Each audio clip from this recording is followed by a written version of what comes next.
When you're learning as a qualitative interview, obviously you think that your experiences are kind of unique, but obviously many people have been through the same process before. I think a lot of it is about managing anxiety.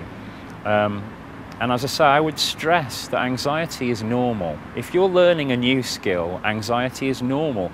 And rather than seeing anxiety as something that has to be kind of killed off or controlled, I think that anxiety is more something that you've got to kind of work with and ride out.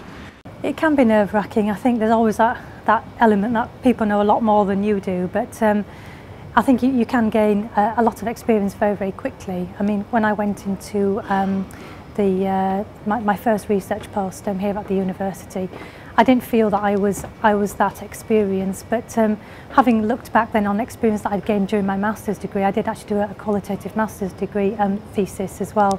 So I had actually gained quite a lot of experience there as well. So I didn't feel quite so nervous going into it. But I think the more interviews you do, the more you carry out, the more confident you become. I think there's always that sense of sort of trepidation because you don't quite know how people are going to take to the sort of questions or line of questioning that you're going to ask, or whether you'll be able to steer them in the sort of directions that you are sort of hoping for in your research. So there is always that sort of, it's a new social encounter in those ways. So, you know, there is that sense of nervousness, particularly if you're meeting a participant for the first time. You know, and that you want to, if you particularly for say longitudinal work, you want them to come back.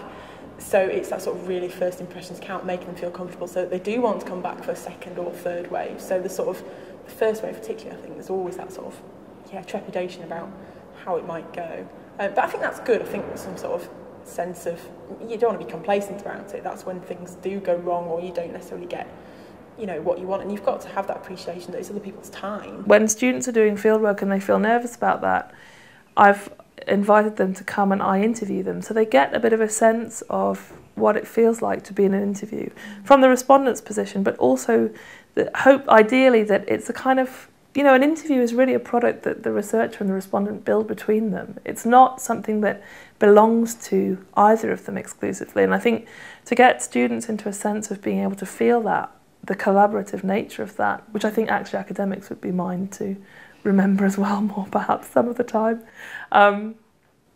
You know, that can really work. Often I think you're more capable than you think you are, and you think you have to go there as a researcher and act like a researcher.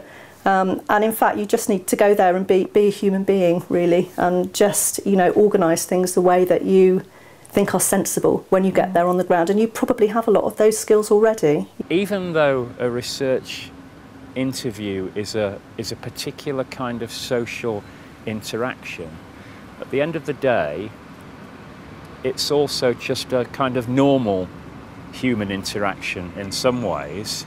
You know, and the best way, in my experience, to kind of get the most out of an interview is just to kind of adopt the same tactics that you might use in any other kind of social situation. So it's about being open, it's about being honest, it's about listening to your respondent, reflecting back what they're saying. It's about just being yourself and about being a nice, well, hopefully a nice person. Because we're so keen on having to professionalise research that sometimes we forget the kind of human element of it, and it's all right, and that's actually an asset to behave in a sort of human way and try to read people's responses and have ordinary conversations.